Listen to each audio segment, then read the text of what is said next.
آئینی قانونی اور پرامن طریقے سے نکلے گا. کوئی خون نہیں بہے گا. نہ عمران خان نے کبھی خون بہا کیا ہے، نہ شیخ رشید کبھی اس چیز کی سوچ رکھتا ہے. اور کل کے دن صرف میں ان کے ساتھ ہوں گا. اس کے بعد میں نے باقی اپنے شہر کے معاملات اور دوسری جگہوں کو دیکھنا ہے. اور میں خاص طور پر رانا ثناء اللہ کو یہ کہنا چاہتا ہوں، بلکہ عمران خان کا پیغام دیتا ہوں. ابھی 1 گھنٹہ میری ان سے ملاقات ہوئی ہے کہ اسلام آباد کسی کے باپ کا نہیں ہے، پاکستان کی قوم کا ہے، 24 کروڑ لوگوں کا ہے. اسلام آباد کے اندر سے اتنے لوگ نکلیں گے. اگر آپ نے کوئی ڈرون استعمال کیا، اگر آپ نے رانا ثناء اللہ، اگر آپ نے کوئی ربڑ کی گولیاں، اور جو آپ کہہ رہے ہیں کہ ہم نے 12 بور کی اتنی 100 گنیں منگائی ہیں، پھر آپ اسلام آباد سے بھاگ نہیں سکیں گے. آپ میں ہمت نہیں ہے اسلام آباد سے بھاگنے کی. اور پاکستان کو امن کی ضرورت ہے. معیشت تباہ ہے.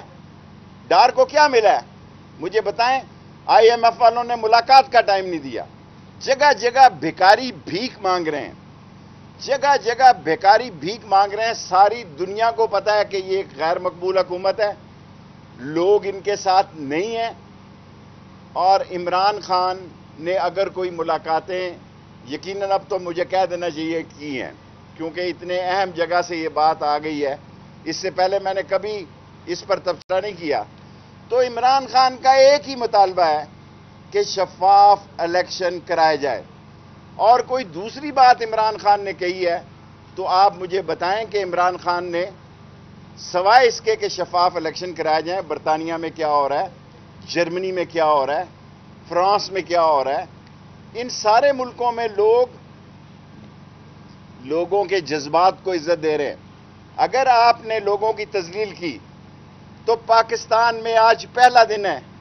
23 تاریخ کو ایک صحافی ارشد شریف شہید ہوا، اور 27 تاریخ کو 4 دن بعد دنیا نے اسے عظمت کا نشان بنایا ہے. دنیا نے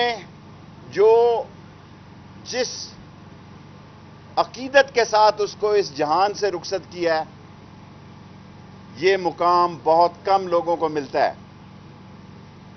اور یہ لوگوں کو سمجھنا چاہیے، ذمہ داران کو سمجھنا چاہیے کہ ہوا بدل گئی ہے. ہر آدمی کی جیب میں موبائل فون ہے. کس کس کے موبائل فون کو آپ پکڑیں گے حضور؟ آپ سارے موبائل فون بھی نہیں روک سکتے. سو ایک ہی حل ہے.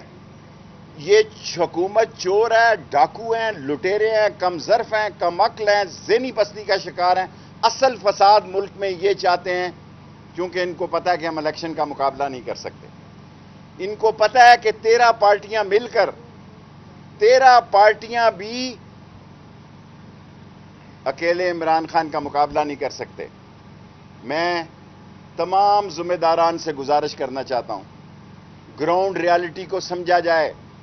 غریب کے پاس بجلی کے بل کے پیسے نہیں ہیں، بچے کے فیس کے پیسے نہیں ہیں، مکان کے کرائے کے پیسے نہیں ہیں، اور معاشی طور پر ڈیفالٹ ہونے کے قریب ترین ہیں. اور جن کو اقتدار کا شوق تھا، یہ اب شوق پورا کریں. یہ اب شوق پورا کریں. اور ہماری تصویریں لگا رہے ہیں کورونا کے ٹائم کی. میں نہ نواز ہوں، نہ شہباز ہوں، نہ آصف زرداری ہوں جو مقابلے سے بھاگ جاؤں اور بیماری کا بہانہ کروں. میں مروں گا تو یہ کفن اٹھا کے دیکھیں گے کہ مر گیا یا زندہ ہے. میں نسلی ہوں اور اصلی ہوں.